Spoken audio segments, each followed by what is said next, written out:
अस्सलाम वालेकुम नाज़रीन, welcome to the show biz talk. मैं हूं आपकी मेज़बान नताशा हसीब। हम देख रहे हैं एक पॉजिटिव मार्केट के साथ आज की सिचुएशन रेंज बाउंड की तरफ नजर आती है। इट मींस कि ओवरऑल सेंटिमेंट्स 36,000 की सस्टेनेबिलिटी की तरफ नजर आते हैं, यानी कि कल हमने जो लेवल अचीव किया था उसको आज सस्टेन किया।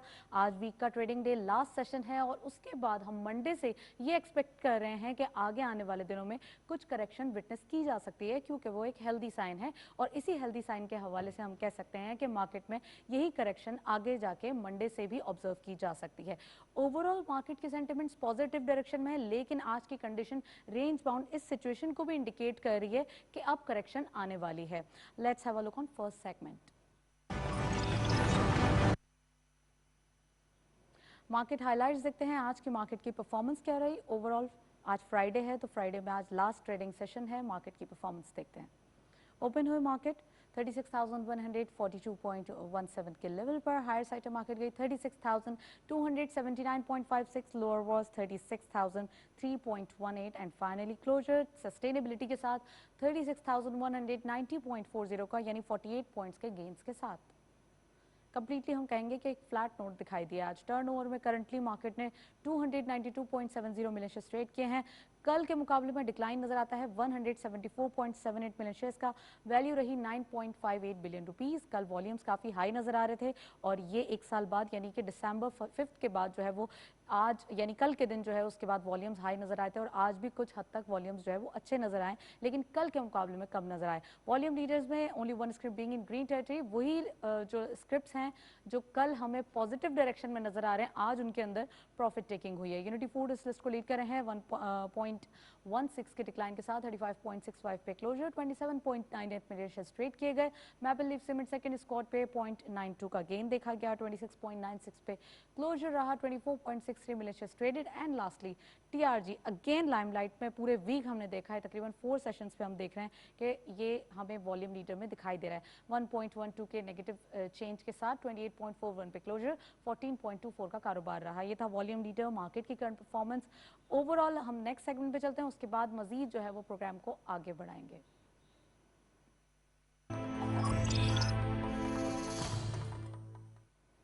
टॉपिक ऑफ द डे में हमने आज एक एक्सक्लूसिव टॉपिक जिसको मद्देनजर रखते हुए हमने इसलिए भी सिलेक्ट किया है क्योंकि आज के दिन काफ़ी हद तक हम देख रहे हैं कमोडिटी मार्केट में काम होता हुआ दिखाई दे रहा है। यानी कि हम स्टॉक मार्केट से डेली बेसिस पे कोई ना कोई सेक्टर जो है वो उठाते हैं और वही टॉपिक बना के जो है वो प्रॉपरली उसकी रिपोर्ट पेश करते हैं। लेकिन आज के दिन हमने एक हम कहेंगे कि कमोडिटी को इसलिए सिलेक्ट किया है क्योंकि हम देख रहे हैं कि all time high international gold prices भी नजर आ रहे हैं और लोकल मार्केट में भी डे बाय डे इसका इम्पैक्ट नजर आ रहा है। Let's have a look on the report. बरसगीर पाको हिंद में सोने के जेवरात के इस्तेमाल और उनकी चढ़ावे की रीत और तारीख सदियों पुरानी है। लोग अपनी मोहब्बत, उनसियत, लगाव या फिर तोहफतन सोने से बनी अशिया और जेवरात देना और लेना पसंद करते हैं। सोने की कीमतें जिस रफ्तार से बढ़ रही हैं, इससे आम आदमी के लिए इसका हुसूल मुश्किल होता जा रहा है। बैन अवी हालात और कशीदगी भी सोने समेत डॉलर की कीमतों में रद्दोबदल का मौजिब बनी है। डॉलर की कीमत को पढ़ लगे तो सोना भी पीछे नहीं रहता। पहले आलमी ताकतों में कशीदगी के बायस दुनिया भर में सोने की कीमतें बुलंद तरीन सतह पर पहुंची और फिर आलमगीर वबा कोरोना ने रही सही कसर पूरी कर दी। बैनुल-अक़वामी मार्केट में सोने की कीमत बढ़ी तो पाकिस्तान में भी फी तोला सोने की कीमत रिकॉर्ड सतह तक जा पहुंची। इसके बावजूद हर खासो आम में शादियों के मौके पर सोने जैसे महंगे रिवाज को जैसे तैसे कायम रखा जा रहा है। कोरोना वायरस के बायस दीगर शोबों की तिजारत जवाल पजीर है, इसीलिए गैर मुल्की सरमायाकार सोने की खरीदारी कर रहे हैं कि जिसके बायस आलमी मार्केट में सोना महंगा होने के असरात मुकामी मार्केट पर भी मुरतब हो रहे हैं। सोने की तेजी के साथ बढ़ती कीमतों से मुतवस्सित तबका भी सोना खरीदने से गुरेजा है। तेजी से बढ़ती हुई कीमतें और कुव्वत खरीद में कमी ने उन्हें सराफा बाजारों से दूर कर दिया है। सोने की बढ़ती कीमतों के बायस दुल्हन और दूल्हे के खानदान दोनों ही परेशान हैं और वहीं दूसरी जानिब पिछले कुछ अरसे से मसनूई जेवरात की डिमांड में भी इजाफा देखने में आया है। इसकी जाहिरी वजह सोने की कीमतों में इजाफे के साथ फैशन बदलने का रुझान भी है। आया कि सोना इंतहाई महंगा हो जाने से शादी ब्याह में इसके इस्तेमाल पर असर पड़ेगा या फिर इसका रिवाज मादूम हो जाएगा, ये तो आने वाला वक्त ही बताएगा।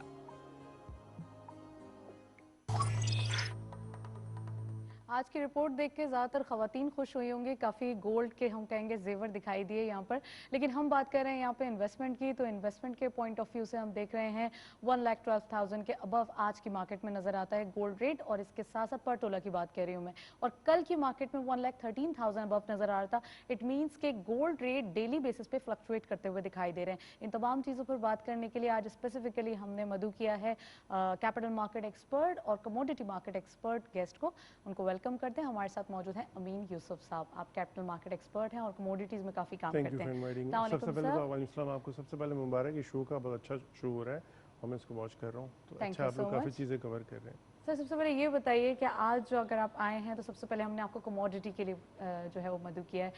कमोडिटी मार्केट में गोल्ड सेफ हेवन, जैसे कि हम प्रोग्राम से पहले भी बात कर रहे थे कि ये सेफ हेवन कहलाता है और इसकी इन्वेस्टमेंट जो होती है वो बिल्कुल एक ऐसी होती है जैसे कि कैश हमारे पास रखा हुआ है, ऑल टाइम जो है वो हम इसको कैश करवा सकते हैं।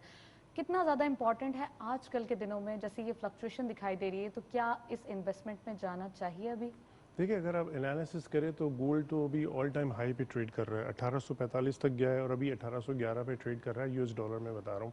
और जैसा आपने लोकल बता दिया 1,13,000 जो है तोला का रेट है, तो ऑल टाइम हाई पे हम खड़े हुए हैं। प्लस इसकी वजह है बढ़ने की एक और वजूहत भी है कि आपकी करेंसी वीक होती है तो उसकी प्राइसेस बढ़ जाती है, क्योंकि आप इम्पोर्ट करते हैं गोल्ड तो वो डॉलर में आता है, फिर आप कन्वर्ट करते हैं रुपीज़ में, तो उसकी एक बढ़ने की वजह ये भी है कि आपके कन्वर्जन रेट जो है बढ़ जाता है तो रेट भी बढ़ जाता है, एक ये वजह भी है।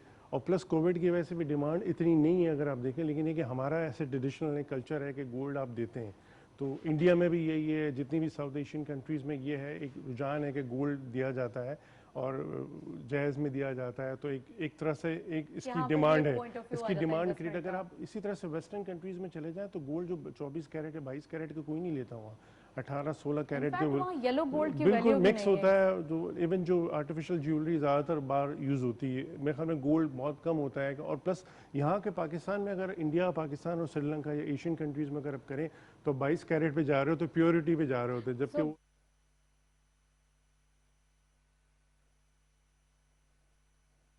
अल्लाहु अकबर अल्लाहु अकबर अल्लाहु अकबर अल्लाहु अकबर अशहदु अल्ला इलाहा इल्लल्लाह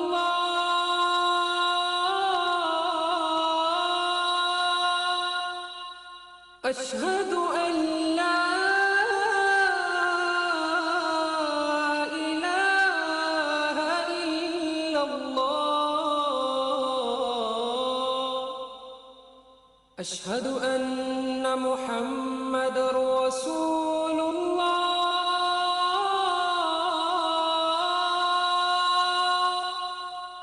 अशहदु अन्न मुहम्मदर